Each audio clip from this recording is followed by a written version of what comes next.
히브리서 2장 5절부터 9절까지 봅니다. 5절부터 하나님이 우리가 말하는 바 장차 올 세상을 천사들에게 복종하게 하심이 아니니라. 그러나 누구인가가 어디에서 증언하여 이르되 사람이 무엇이기에 주께서 그를 생각하시며 인자가 무엇이기에 주께서 그를 돌보시나이까. 그를 잠시 동안 천사보다 못하게 하시며 영광과 존귀로 관을 씌우시며 만물을 그 발 아래 복종하게 하셨느니라 하였으니 만물로 그에게 복종하게 하셨은즉 복종하지 않은 것이 하나도 없어야 하겠으나 지금 우리가 만물이 아직 그에게 복종하고 있는 것을 보지 못하고 오직 우리가 천사들보다 잠시 동안 못하게 하심을 입은 자 곧 죽음의 고난 받으심으로 말미암아 영광과 존귀로 관을 쓰신 예수를 보니 이를 행하심은 하나님의 은혜로 말미암아 모든 사람을 위하여 죽음을 맛보려 하심이라. 아멘. 계속해서 아들에 대한 이야기가 나오는데 그 아들이 여러분 9절을 보시면요, 하나님의 은혜로 말미암아 모든 사람을 위하여 죽음을 맛본다라는 말이 있죠. 하나님의 은혜가 아들에게 인자에게 임했더니 인자가 죽었다는 뜻이에요. 그러니까 우리가 갖고 있는 그런 어떤 선악 구조라든지 이런 그 상식으로 성경을 보게 되면은 이제 이런 구조들은 굉장히 이제 이해가 안 되는 거죠. 왜 은혜가 임했는데 죽어야 되나, 죽음이라는 것이 이게 닥쳐야 되나, 뭐 이제 이런 의구심이 들죠. 히브리서에는 시편이 굉장히 많이 인용이 되었는데, 사실 시편 뭐 2편, 그리고 또 뭐 시편 110편 이런 것들을 이제 다 인용해서 이렇게 기록을 한 건데, 여러분 혹시 예수님이 인류를 구원하러 오시는데 왜 다윗의 후손으로 와야 되는지는 생각해 보셨어요? 그냥 아무데나 그냥 덜렁 오면 안 됩니까? 왜 성경에는 다윗 언약부터 비롯해서 그 아브라함뿐만 아니라 창세기의 그 아담과 하와가 거기서부터 출발하여 아브라함으로 이어지고 아브라함에서 이제 뭐 사사기 그다음에 룻기 거치면서 결국은 다윗에게로 포커스가 이렇게 맞춰지죠. 그리고 신약에서도 다윗부터 나오잖아요. 그리고 걸핏하면 복음서에서도 다윗의 후손 예수요, 다윗의 후손 예수요 이러잖아요. 왜 예수님이 다윗의 후손으로 와야 할까요? 왜 성경이 창세기부터 시작을 해갖고 계속해서 요한계시록에서까지 심지어 다윗의 후손이라고 예수님을 그렇게 이야기를 한단 말이죠. 왜 창세기부터 요한계시록까지가 다윗으로 이렇게 수렴이 되고 포커스가 맞춰지고 또 예수님은 왜 다윗의 후손으로 오셔야 되는가? 그 창세기 3장 15절을 보면 여인의 후손이라는 그 한 인물이 등장해요. 그 여인의 후손이 지금 이제 예수죠. 여인의 후손 때문에 죽어야 할 자들이 이제 사는 거니까, 마귀와 한편이었던 자가 사는 거니까. 그거는 이제 무슨 말이냐면 죽음이라는 그 상태, 사망이라는 상태가 이제 마귀와 인간이 이렇게 연합이 되어 있는 그걸로 그려지는 거예요. 그게 죽음이에요. 근데 마귀가 뭐냐면 자기의 존재성과 주체성을 챙기는 걸 마귀라고 하잖아요. 그러니까 하나님께서 마귀와 여자는 이제 하나님의 백성이니까 여자를 원수로 만들겠다는 건 내 백성에게서 마귀를 떼내시겠다는 뜻이거든요. 근데 그 마귀가 뭐냐면 우리가 그 하나님 앞에서 어떤 그 가능성이나 힘이나 지혜 같은 것들을 자꾸 챙겨 가지려고 하는 그리고 그 사유하려고 하는 모든 시도와 추구와 욕망을 마귀라 그래요. 그러니까 그걸 다 잘라낸다라는 건 완전히 죽여버린다는 뜻이란 말이죠. 근데 그게 죽는 게 사는 거고, 그 마귀성, 그걸 갖다가 끊임없이 붙드는 게 마귀와 여자가 연합이 되어 있는 상태란 말이에요.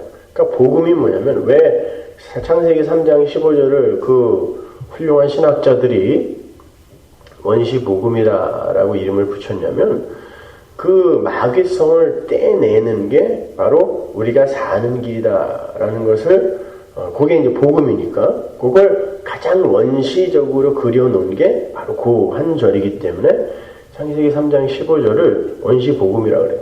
근데 이제 거기서 여인의 후손이 여인을 살리는 거죠. 근데 여러분 다윗 하면 생각나는 게 뭐야? 다윗 하면 이제 다윗의 언약. 성경은 항상 언약 중심으로 봐야 되니까 다윗의 언약과 다윗을 뗄 수가 없는 거죠. 근데 다윗의 언약이 어떻게 해서 주어진 거예요? 다윗이 밧세바를 범함으로 말미암아 그의 실체가 드러나고 그런데도 불구하고 다윗이 자기는 그래도 괜찮은 존재인 것처럼 그게 무슨 죄겠어? 난 왕인데 이렇게 이제 생각하고 있었잖아요. 그러니까 왕은 사실 그 선악 구조가 뭐냐면 이게 힘의 위계거든요. 그래서 선악 구조 하에서는 항상 조직이 생기게 돼 있어요. 그리고 이제 국가의 어떤 조직, 뭐 교회의 조직 이런 것들은 사실은요 인간들의 그 마귀성의 발현인 거예요. 원래 그런 힘의 원리, 선악 구조는 항상 위계를 만들고 조직을 만들게 돼 있는데 그러한 그 힘의 원리 하에서의 왕은 맨 꼭대기에 있는 왕은 자기 밑에 있는 것들을 생사여탈의 권한을 쥐는 게 이게 힘의 원리 속에서의 위계예요. 그러니까 거기는 평등도 없고 자유도 없는 거죠. 그러니까 그 다윗이 왕으로 이스라엘의 왕으로 등장을 하는 게 왜 그러냐면 우리 모든 인간이 그 다윗 안에 들어가 있는 거예요. 그 다윗 안에서 다 우리는 왕이 되고 싶어 하죠. 내가 왕이 되고 싶어 해요. 그러니까 아예 자질이나 가능성이 없어서 그러니까 포기한 거 말고 그거는 내가 되고 싶어 하지 않은 게 아니라 그냥 안 될 거 알고 그냥 자포자기한 거지 안 되고 싶은 게 아니에요. 사실은요. 모든 인간은 다 자기가 역사의 주인공이 되고 싶어 해요. 그래서 이렇게 이름을 남기려고 하는 거고 남들이 안 한 특별한 일들을 이제 행하려고 하는 거고 이제 막 그러는 거죠. 그러니까 교회 안에서 또 이렇게 항상 위기가 생기죠. 당회가 있고 뭐 재직회가 있고 그 위에 무슨 그 밑에 무슨 뭐 공동 이런 식으로 이제 순위가 매겨지고 담임 목사, 부흥 목사, 뭐 협동 목사 뭐 이런 또 장로, 안수집사, 형신도 뭐 이런 계급이 생기잖아요. 이게 원래는 힘의 원리 이런 거는 원래 성경에 안 나오는 거예요. 그럼에도 불구하고 교회들이 그런 걸 끊임없이 만들어서 교회를 조직화하려고 하는 건 바로 그런 어떤 인간들의 버리지 못한 그런 힘의 원리 속에서의 마귀성 이런 것들이 이렇게 발휘되고 있는 거예요. 교회에서요.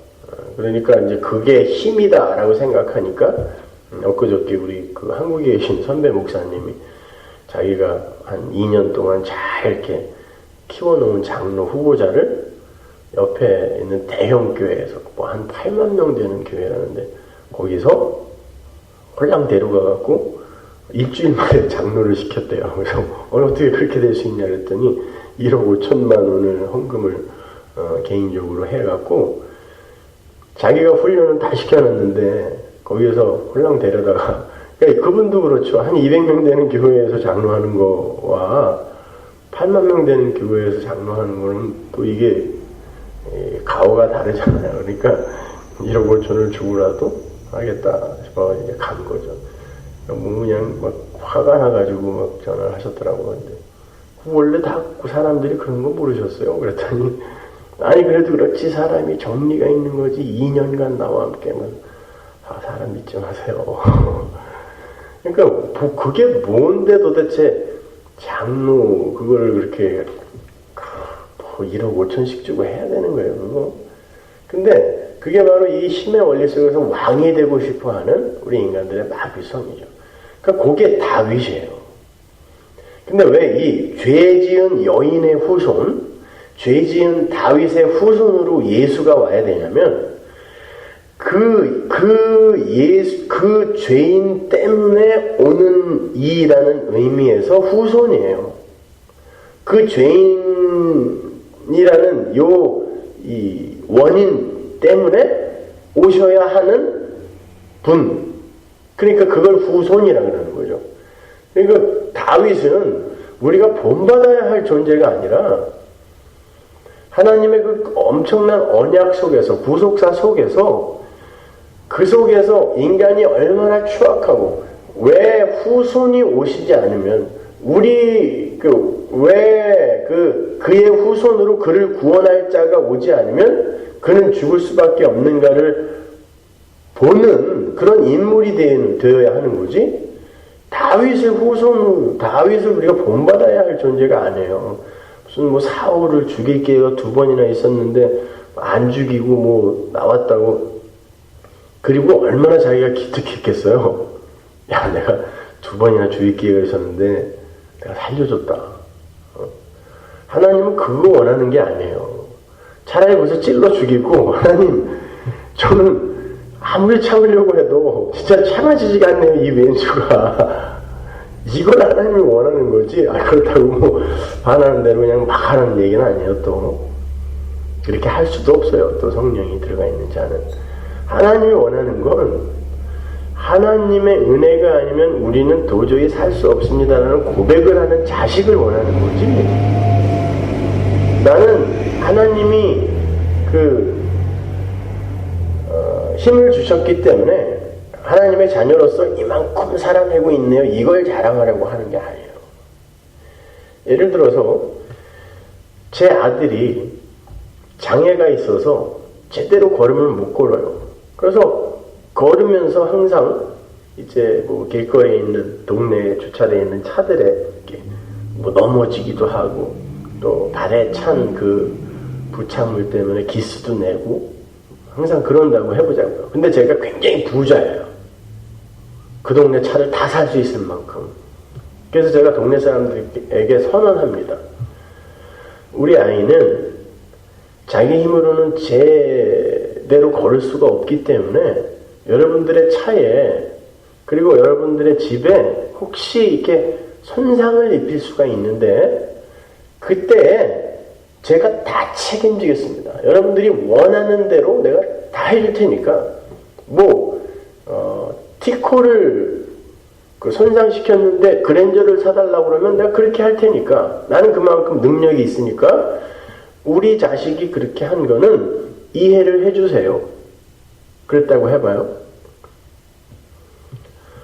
그러면 그 아들은 그렇게 자기의 넘어지는 모습을 수시로 발견하면서 야, 우리 아버지가 내가 이 모양인데 이걸 다 갚아준다고 했으니 야, 우리 아버지가 얼마나 감사한 분인가. 이렇게 아버지에 대해서 감상하는 게 1차적인 거지. 아버지의 의도지. 어떻게 해서든지 내가 똑바로 걸어야지. 이게 아니라니까요. 그게 나쁘다는 게 아니라 복음은 아버지에게 감사하는 거예요. 아버지를 사랑하는 거지. 어떻게 해서든지 되지도 않는데. 왜냐면 사도 바울 같은 사람도 내가 죄인 중에 괴수라고 나는 장애인이라 본성이 변하지 않는구나 라고 죽기 얼마 전에 고백을 하고 갔는데 고장난 몸을 갖고 똑바로 걷겠다는 게 우스꽝스러운 거예요. 그거는요. 그런데 아버지가 너무 감사하니까 조심하게 되는 이걸 변화라고 하는 거지. 그 아버지에 대한 감사 이런 것보다 오히려 나는 똑바로 걸어서 우리 아버지의 아들다운 삶을 살 거야. 이거는 원래 기능적으로 안 되게 되어 있는 거를 하겠다라는 교만이란 말이에요. 잘 이해하셔야 돼요. 말씀대로 살지 말라는 게 아니라 여러분 우리는 아버지 아래에서 아주 반듯하게 아버지가 시키는 일을 다 해낸 후에 왜 아버지 나를 위해서는 잔치 안 베풀어 줍니까? 라는 장난으로 사는 게 아니라 나가서 개차반으로 살다가 와서 면목 없이 머리 긁고 들어와갖고 우리 아버지가 나를 여기로 다시 안 받아줬으면 나 어떡할 뻔했냐, 이 아들을 원하시는 거예요. 근데 오늘날 교회라는 곳에서는 이런 걸 다 빼먹고 그냥 맏아들처럼 살으라는 거예요. 아버지 말 잘 듣고 아버지가 나가지 말라 그러면 나가지 말고 시키는 대로 잘해. 근데 그 큰아들은 자기가 한 일을 갖고 아버지를 탄핵한다니까요. 아버지 이렇게 하시면 안 되죠 라고 자기가 행한 일을 갖고, 하나님 아버지는 역사와 인생 속에서 바로 그걸 부수시는 거예요.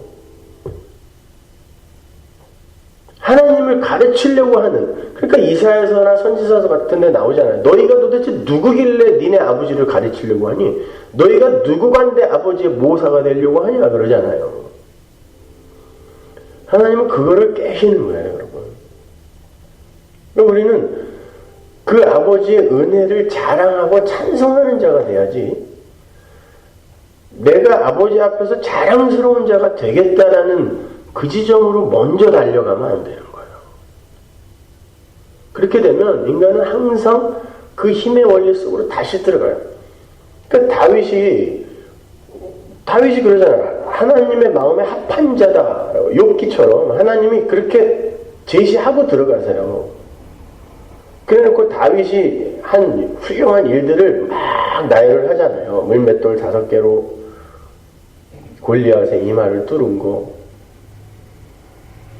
거기다가 사울 안 죽인 거, 뭐 그런 일들을 쫙 나열을 하고 이스라엘의 왕으로 묘사를 한 다음에 결정적으로 네가 누군 줄 아니를 나단을 시켜서 이제 가갖고 폭로를 시켜버리잖아요. 너는 네 힘으로 그렇게 대단한 인물이 된 그런 존재가 아니란다. 네가 왕이라고? 네가 무슨 왕이야? 너는 형들 도시락 날르던 그냥 아무짝에도 쓸모없는 소년이었잖아. 근데 내가 너를 기름 부음으로 사무엘을 시켜서 기름을 부음으로 말미암아 너는 나에게 도구로 쓰여지는 거였지. 네가 왕으로서 뭔가 자격이 있고 조건을 갖추어서 네가 이렇게 된 것도 아니고, 그렇다면 네가 왕으로서 누려야 할 것들을 네 맘대로 누리는 게 옳아? 틀려? 물어보는 게 나단의 신탁이에요. 사무엘 7장. 그러니까 모든 인간은 그 다윗이 되고 싶어 하니까 항상 그 민속 메시아 사상의 중심에 다윗이 들어있는 거죠. 그러니까 다윗처럼 그 다윗 시절이 그때는 은이 길거리에 막 돌아다녔다니까요. 네? 여러분 십자군 전쟁 전까지는 은이 금보다 더 비쌌던 거 아시죠? 그리고 은보다 비싼 게 소금이었어요. 근데 은이 길거리에 굴러다녔다는 건 사람들이 지들이 하고 싶은 대로 다 하고 살았다는 뜻이에요. 그러니까 그런 나라에서 왕처럼 사는 게 모든 인간들의 이 욕구란 말이에요. 욕망이란 말이에요. 그러니까 민속 메시아 사상의 중심은 다윗인 거예요. 다윗처럼 그런 나라를 우리에게 회복시켜줄 어떤 그런 존재. 근데 그게 죄거든요. 그게 마귀와 연합된 여인이에요, 그게. 그러니까 하나님이 예수를 보내시면서 다윗부터 깨고 들어가는 거예요. 다윗과 아브라함의 세계다. 그걸 헬라어 원어로 보면 아브라함이 조상인데도 불구하고 다윗이 먼저 나와요. 의도적으로 기록하는 거예요. 그리고는 14, 14, 14로 맞춰서 다윗으로 나눠버리는 거예요. 세대를 다, 역사 전체를 다윗으로 나눠버리고 거기에다가 다윗이라는 이름까지 가운데다 딱 넣어놓고 결국은 우리아의 아내 밧세바라는 어구를 끼워 넣어서 다윗을 삭제시켜버리는 거예요. 그리고는 예수님이 성령으로 잉태되신 예수님이 오셔서 그러한 삭제될 그 다윗을 살려내시는 그 이야기가 복음서란 말이에요. 왜냐면 다윗이 이건 죽어야 될 죄인이니까 근데 이제 다윗의 인생 속에서는 우리야와 바세바와 다윗이 낳은 아들 있죠. 첫째 아들. 그 무죄한 그들이 이제 죽음으로 말미암아 다윗이 사는 것으로 그려지고 그 실제 이야기가 복음서 마태복음 1장에서 펼쳐지는 거죠. 바로 너 때문에 죽은 그 무죄한 아이, 그 후손이 여기 왔다. 그래서 다윗으로 떡칠이 되어 있는 족보 밑에 맨 마지막에 예수가 오는 거예요. 후손이 온 거예요, 진짜로. 후손이라는 건 이들을 살려낼 어떤 분. 그래서 요한계시록에서도 여자가 아이를 낳는 거예요. 예수를 낳는 거예요. 그래서 예수를 낳는데 그 아이가 어떤 아이냐면 철장으로 만국을 다스릴 아이라 그러죠. 시편 2편에. 근데 시편 2편은 이스라엘의 왕 예수에 관한 이야기잖아요. 그러니까 그 아이, 우리 때문에 예수가 와서 죽었다. 바로 이걸 우리가 올바로 깨닫고 가는 거예요. 그래서 갈라디아서나 빌립보서 같은 데 보면 그렇게 반복하여 너희들은 율법에 대하여 죽었다 그러는 거예요. 여러분 한번 생각해 보시죠. 씨가 하여튼 여러 가지 비리에 연루가 되어서 조사를 받았습니다. 여러분 검사들한테 여러분 조사받으러 한 번도 안 가보셨죠? 여러분 회장 같은 사람들이 얼마나 수치스러웠으면 회사에서 뛰어내려서 자살을 했겠어요.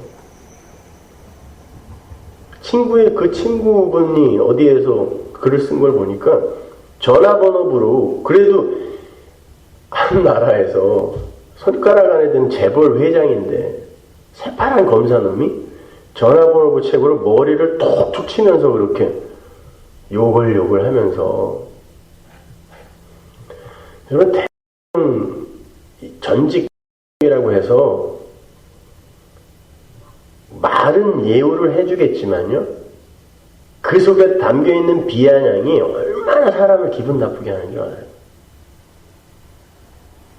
제 후배들이나 이 친구들 검사애들도 보면요 이게 이제 삶으로 배어나와가지고 그 착한 애들이 말해요.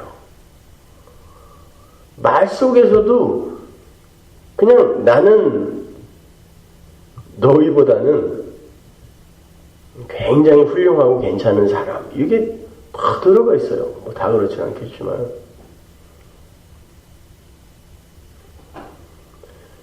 그런데 그분이 조사를 받다가 뛰어내려 죽었습니다. 당사자가 죽으면 수사는 종결되는 거예요. 그죠? 처벌할 당사자가 죽어버렸는데 수사는 계속해서 뭐 해요? 종결됐어요. 성경이 뭐라 그래요? 여러분은 십자가에서 율법에 대하여 죽었다 그러죠? 여러분에 대한 수사는 거기서 종결된 거예요. 그런데 자꾸 이걸 보면서 이거 지켜야 되는데 저거 지켜야 되는데 이러고 앉아요. 예수님이 사단이 여러분을 참소하려고 여러 가지 죄목들을 갖고 여러분에게 왔을 때 예수님이 여러분을 껴안고 바위에서 뛰어내려버렸다니까요. 그러니까 여러분 안에서 뭐 반성하지 말라 회개하지 말라는 뜻이 아니라 죄가 여러분을 참소하잖아요. 그럼 그러세요. 예전에 폴 워셔가 그러던데 마귀가 자기를 막 참소하면 자기는 그런데요. 야, 너 아직 그것밖에 못 찾아냈어? 야, 더 많어. 더 찾아봐. 그런데요, 자기 마귀한테. 야, 너 아직도 날 그렇게 모르냐? 그거밖에 못 찾아냈어? 그런데 자기는. 그렇다고 해서 자기는 뭐 막 살겠다 이런 게 아니에요. 나는 원래 그런 존재야. 그래서 우리 예수님이 나 꼭 껴안고 부하에서 뛰어내린 거야. 이렇게 가라는 거예요, 여러분. 그래야 그 아버지가 감사해지죠. 여러분, 사랑이라는 건 가르친다고 되는 게 아니에요. 야, 사랑은 이렇게 하는 거고, 야, 그리고 네 사랑의 대상은 바로 저 사람이 돼야 되는데, 가갖고, 단 우리 아들들 이렇게 이상형들 이렇게 지들이 컴퓨터에 넣어놨는데 나는 사람들의 취향이 참 독특하다는 그런 생각을. 그래서 저는 제 취향대로, 야, 그 사람 말고 이게 더 좋지 않냐? 뭘 아무리 가르쳐도 이 가르쳐지지 않아요, 사랑은요. 사랑은 지가 그 상대방에게서 이렇게 사랑은 심어지는 거예요. 심어지는 건데 어떻게 심어지냐면 그런 무슨 유치한 무슨 뭐 걸그룹을 누구를 사랑하고 이런 거 말고 진짜 그 상대방에 대한 사랑이 나에게서 나오려면 그 상대방이 나를 얼마나 사랑하는지를 알아야 진짜 끈끈한 사랑의 관계가 형성이 되는 거예요. 그러면 여러분이 먼저 알아야 할 건, 야, 우리 아버지가 그 어떠한 참소가 올라와도 다 해결해 준다 그랬어. 그런 아버지를 아셔야 되는 거예요, 먼저. 그래서 우리가 내일 공부할 부분이지만 마음이 청결한 자는 아버지를, 하나님을 볼 것이다라고 이야기하는 거예요. 마음이 청결하다는 건 뭐 마음을 깨끗하게 해야 된다 이런 말 아니에요. 어떻게 깨끗하게 해? 마음이 어디 있는데? 그 뭐 어디 있는지 가르쳐주면, 그리고 방법만 알려주면 그거 맨날 닦고 싶은데 난 마음이 어디 있는지는 모르겠어요. 그거 어떻게 청결하게 하겠다는 건지 모르겠어요. 마음이 뭐예요? 그 하나님이 이끌고 가는 그 하나님의 백성의 마음만 한 마음이에요. 그게 청결한 마음이고, 그들이 아버지는 이런 분이군요 하고 그 아버지를 아는 게, 마음이 청결한 자는 하나님을 본다라는 뜻이에요. 그러니까 우리는 이 세상에서 하나님 아버지를 보고 가야 되는 거예요. 어떻게 해서든지 이 몸을 가지고도 나는 아버지가 기뻐하는, 그거 아버지가 볼 때 얼마나 가슴이 아프겠어요, 여러분. 네? 내 자식이 제대로 못 걷는 내 자식이 나에게 잘 보이겠다고 아버지는요 가슴 찢어져요. 그러면요, 그거 말고 얘 아빠가 다 갚아줄게, 다 책임질게, 걱정하지 마. 아빠가 너를 얼마나 사랑한다라는 거, 그것만 좀 알아줘. 이게 하나님의 마음인데 말이죠. 이 힘의 원리 속에 푹 젖어 있는 세상은, 교회는 똑바로 걷자라고 하는 거야. 똑바로 걷자. 결국 자기들도 똑바로 걸을 수 없다라는 걸 본인들은 알아요. 왜 모르겠어요? 알아요. 여러분, 우리가 꽉 막아놓은 건 언제든 터지게 되어 있어요. 그걸 성숙이라고 인내라고 착각하지 마세요.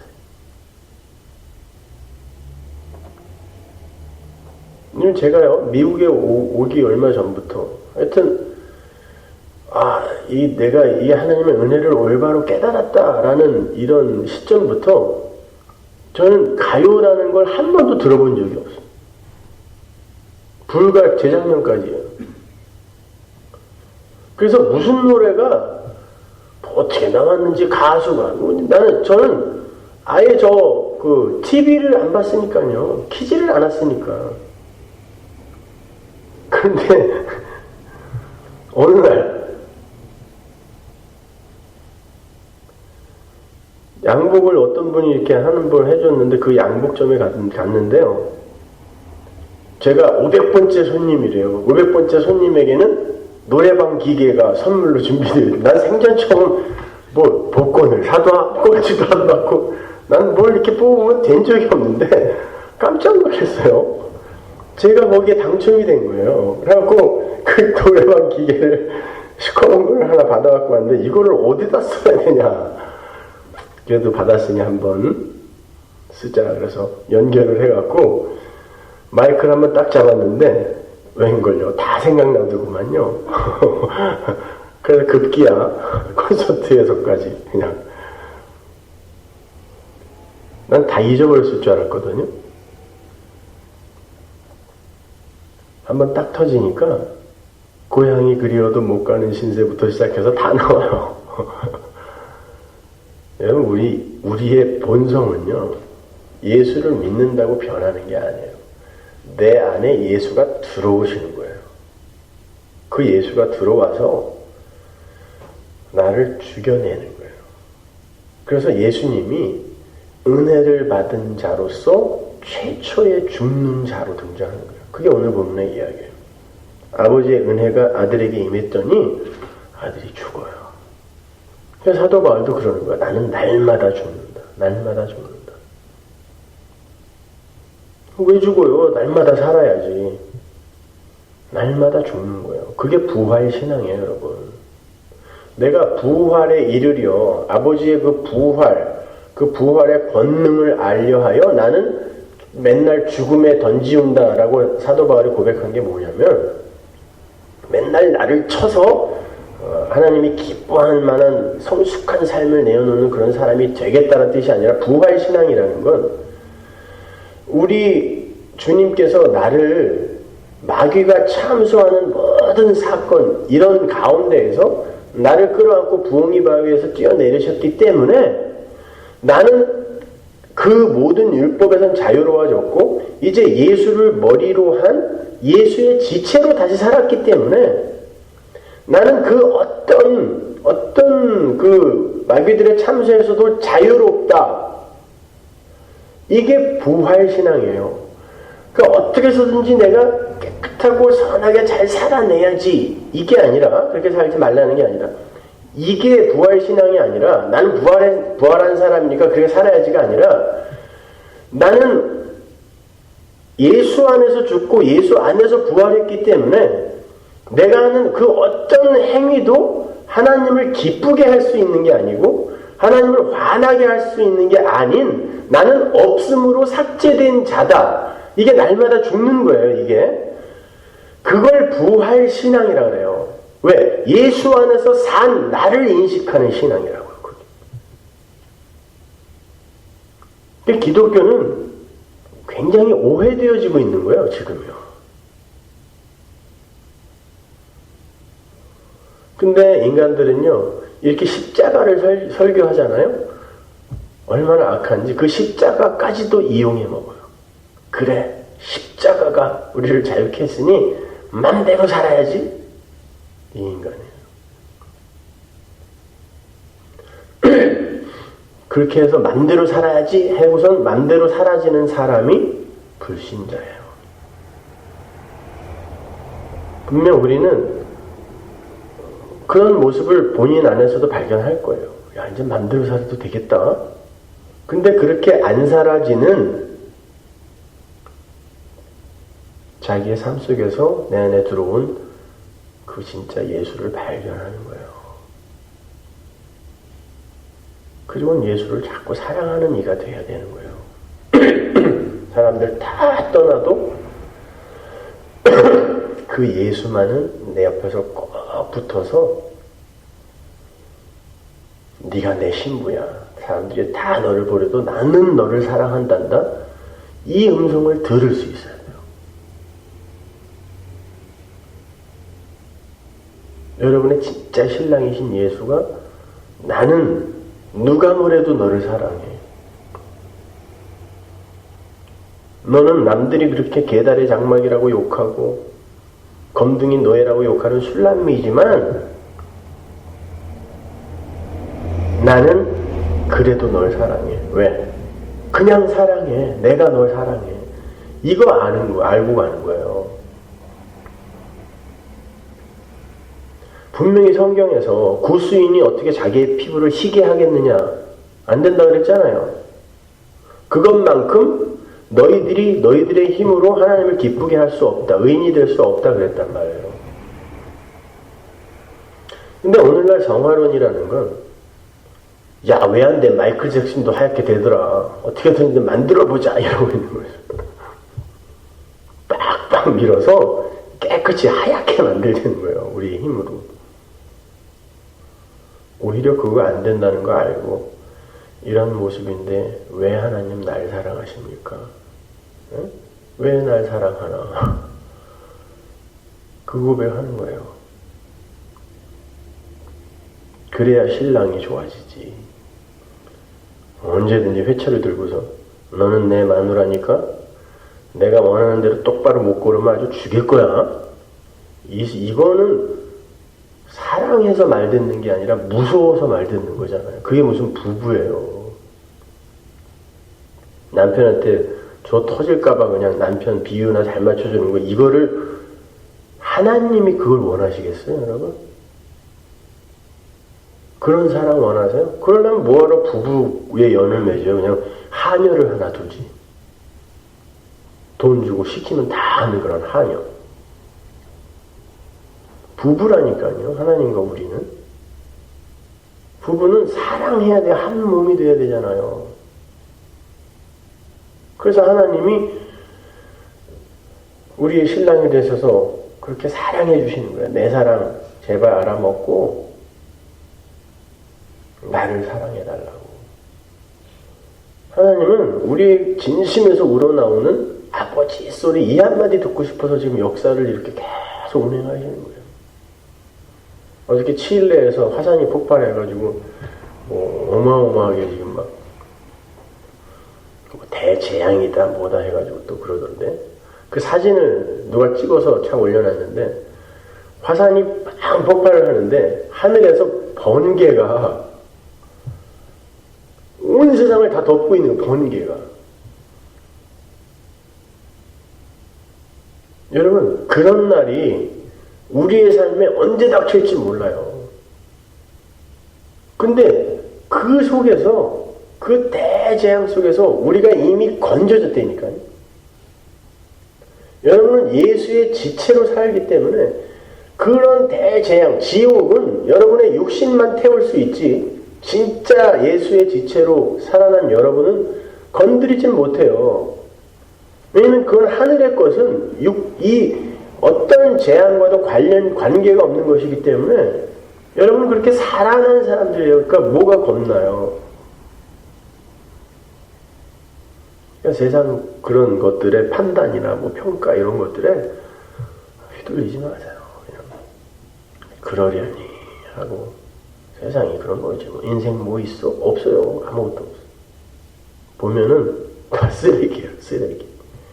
사람들이 만들어 놓은 무슨 뭐 업적 공로, 아무리 그 안에서 좋은 거, 가치 있는 거 찾으려고 해도 그냥 쓰레기밖에 없어요. 인간이란 존재 자체가 쓰레기인데 무슨 그들이 만들어낸 것 중에 괜찮은 게 뭐가 있겠어요. 그렇게 하늘의 것으로서 하늘의 백성으로 완료가 된 여러분의 현실을 말씀 속에서 항상 확인하면서 힘내서 사시면 됩니다. 기도하겠습니다. 하나님의 은혜를 감사합니다. 아버지 하나님, 우리는 그렇게 이미 율법에 대하여 죽은 자들이군요. 그리고 예수 안에서 새로운 몸으로 율법과 관계없는 자로 살아난 하나님의 백성입니다. 아버지 하나님, 그러한 복음의 현실을 올바로 인식하고 그러한 복음을 우리에게 선물해 주신 하나님을 찬송하며 사랑할 수 있게 하여 주옵소서. 너희는 역사 속에서 하나님과 화목하고 돌아오라. 하나님은 말씀을 통하여 반복하여 말씀해 주셨습니다. 근데 우리는 하나님과 화목하기는커녕 여전히 예수를 믿는다고 하면서도 하나님을 내가 하기 싫은 걸 억지로 하게 하는 그런 사감선생 정도로만 여기고 있지는 않습니까? 아버지 하나님, 하나님의 은혜 안에서 자유를 누리게 하시고 하나님을 사랑하고 찬송하고 감사하는 우리 성도들 다 되게 하여 주옵소서. 예수님의 이름으로 기도합니다.